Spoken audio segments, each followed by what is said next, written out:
Hello everybody, this is Richard from Revolution Games. I am the developer of our newest title coming out in October, Cells Battles from the Bulge Volume 1.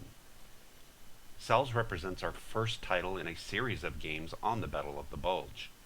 These games will be playable in under 3 hours and will have a smaller counter density, yet should be challenging and exciting to play.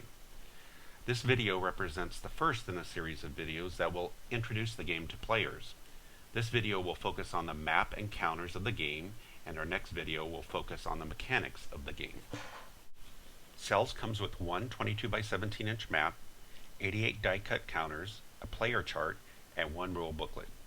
Each hex on the map is approximately 1 mile across, and each fighting formation is made up of a collection of battalions, companies, and batteries, totaling in size between 1 to 3 battalions. Each game turn represents about 12 hours of time. Now I'll begin to talk about some of the playing pieces in the game. First, we have action chits. Each of the players has a number of action chits representing the formations in the game. Each of the action chits can activate a whole formation. Alternatively, if you flip the action chit over, which I'll zoom in here, this is the front side of the action chit here. If I were to flip it over, you'll see the two white vertical lines. That's if I activate at individual units. So basically you have two choices. You can activate a whole formation or an individual unit. I'll explain more about activation in our next video. Next are the tactical chits. So the Germans have 3 tactical chits total, which I'll pull out of the pool here.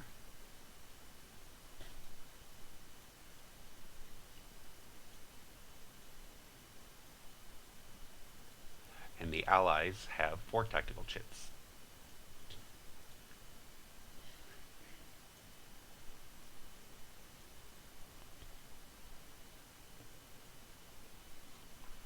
The tactical chits represent special actions players may take during a game.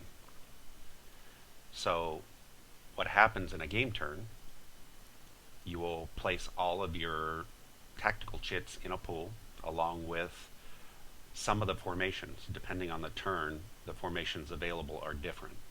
So you'll place all those in a pool and begin to pull from that pool.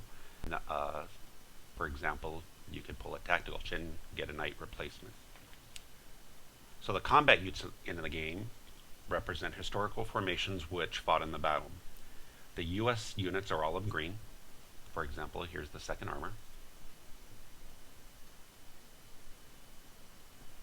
The British units are brown, which there's some deployed over here in Donat.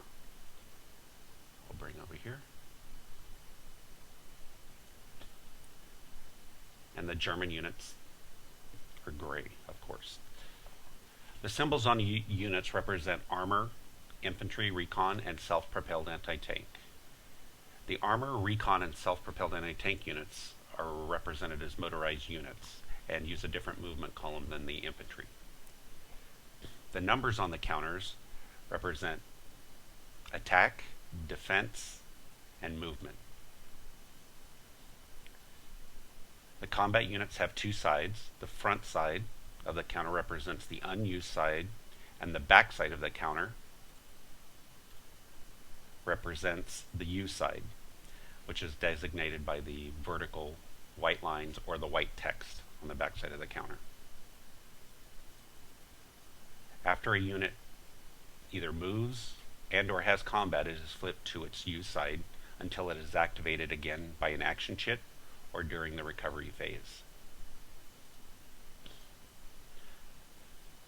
The little squares above the unit symbols are the number of steps the unit has. For example, the 116th Panzer here has 2 white little squares representing it's a 2-step unit, which it'll both show 2 steps on its unused side and on its used side. For example, the 29th Armor is a 1-step unit, which has 1 little box. And if the 116th Panzer here were to take a step, if I can find one here, let's bring him on.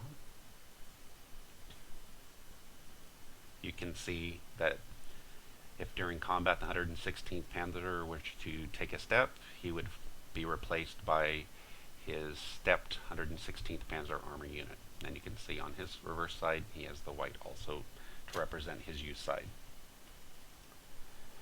That's it for the components of the game. In our next video, I will go over the game mechanics and explain how to play the game. Thanks for watching. I hope you found this video useful.